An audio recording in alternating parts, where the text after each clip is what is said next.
ባስ ውስጥ ተሳፍራችሁ ስትሄዱ ሹፌሩ ማን እንደሆነ ሳታውቁ ዘና ብላችሁ ነው የምትሄዱት። ፕሌን ውስጥ ተሳፍራችሁ ስትሄዱ ፓይለቱ ማን እንደሆነ አታውቁም፣ ግን ፈታ ሪላክስ ብላችሁ ነው የምትጓዙት።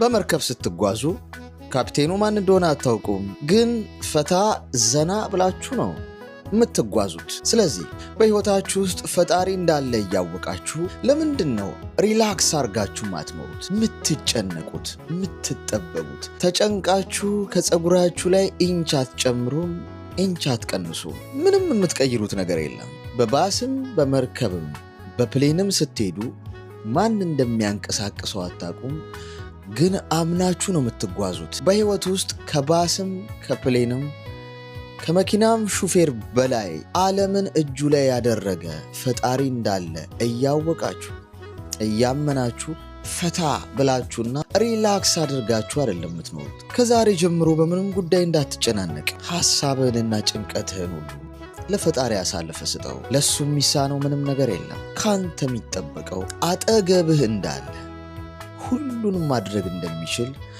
አምነህ መቀበል ብቻ ነው። እሱ ደግሞ በጣም ቀላሉ ስራ ነው። ከባሱም ከፕሌኑም ከመርከቡም ጉዞ በላይ